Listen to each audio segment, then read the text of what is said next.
Hey guys, welcome to another part of Let's Play Top Gear. Yeah, so basically those videos were recorded in I was recording them in one sitting, and here we are now in Japan, which is my favorite world or course of the game or country or whatever. Now I've actually looked up a walkthrough on this game, and there's 7 courses in total, which I kind of was expecting. Considering, yeah, but it's a really good game. Other than that, but there are some really hard tracks.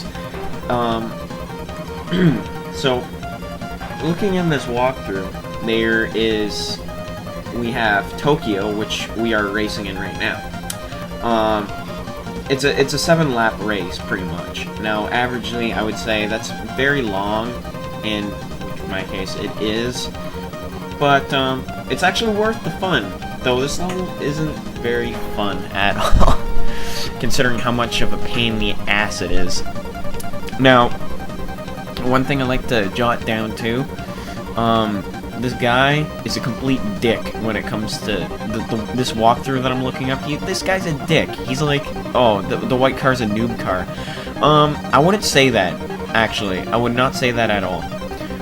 Each car plays differently, but it plays differently to the choice you make. Okay?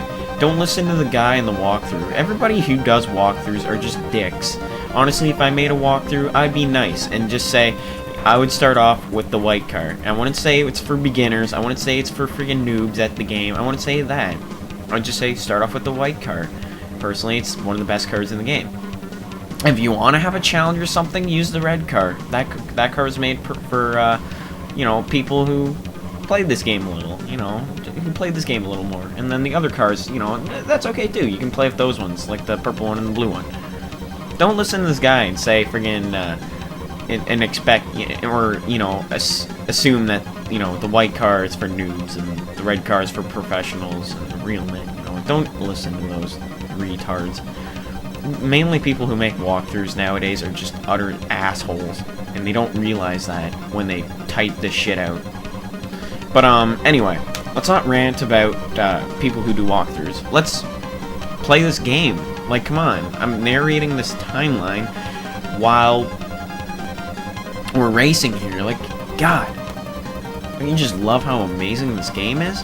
Now here we have our computer player just catching up on us. Ordinarily, he's going into the pit stop. What are we gonna do? Go ahead of him. That's our advantage right there. That's what you do. That's why I picked the white car, because we can use that to our advantage. And we use a nitro to get far ahead of him, which is a smart move. I was kind of expecting better from it, but now I'm running out of fuel myself, which I have to improvise. You gotta be careful, because when you're doing something like that, you have to take a risk. If the computer player decides to get ahead of you while you're in the pit stop, then that's a problem. So the best thing to do is get far ahead of him as possible, then go to the pit stop. There you go.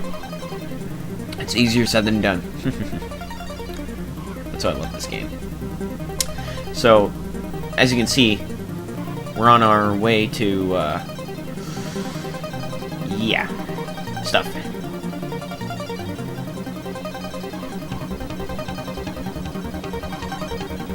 And, oh, sorry, I wasn't paying attention. I didn't realize. Okay, anyway, so, I don't know, this track is really boring, and as you can see, the computer player got ahead of me, which I thought was a dumb move that I made when I decided to fill up my car. So I have to improvise somehow and try my best to get ahead of him, and I don't know, it's a major issue for me. Never been able to do something like this. Let's see how it goes. Final lap. Let's see if we can do it. And I'll be right back. My TV's really loud.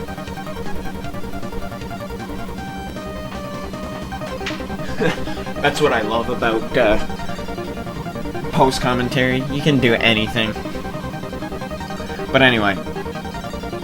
So as you can see, we are pretty much like, we're done. We can't get ahead of them, so we're stuck in second. That's okay though. I'm not here to fully get, you know, first place in every race. I've never been able to do that, so yeah.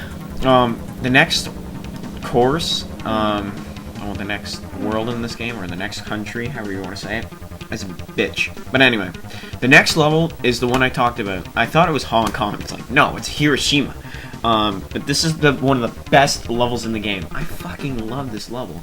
But what this guy said, that this level's hard. Actually, it's not, but I would say that it does have a huge turn, as you can see on the map there, the big friggin' lump on the track.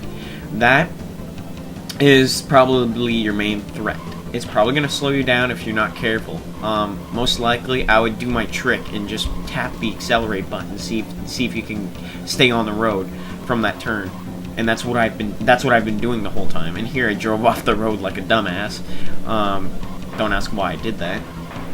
But here, as we're moving on through the course, you'll see that the nighttime course, like, it goes from nighttime and then it goes from daytime. It's actually really nice, and this is probably one of the most beautiful looking levels I've ever seen in a Top Gear game, honestly.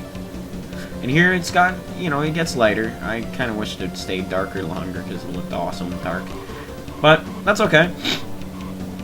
Doesn't stop me. Now, as you saw that big deep turn, you're going to be going through that many times now. And sometimes it will slow you down, and that I almost crashed there. But as you can see, that turn was pretty nasty, and I actually used my nitros to my advantage here, which you want to always put those into use. I would say it's probably a dumb thing to do, but hey, you know what? I don't care. It's part of the game. They put them in there, so yeah. But here, that was a nasty turn, and I hit the sign by accident. I think I do that like a few times. And I get first place via nitrous. Yeah. This is so much better than Need for Speed, honestly. I never liked Need for Speed anyway. Actually, do I still have that game? No, not anymore. Oh well. Yeah. As you can see, we're just, you know, moving on, and I almost hit the sign there. We're turning, and then I hit the sign now. Yeah, we're moving on, and I think I might do more games like this. Anyway, as you can see, we are continuing on, and, you know, not giving up. We're trying our best to get in first place, and ordinarily, this is probably one of the levels that I actually came lucky in.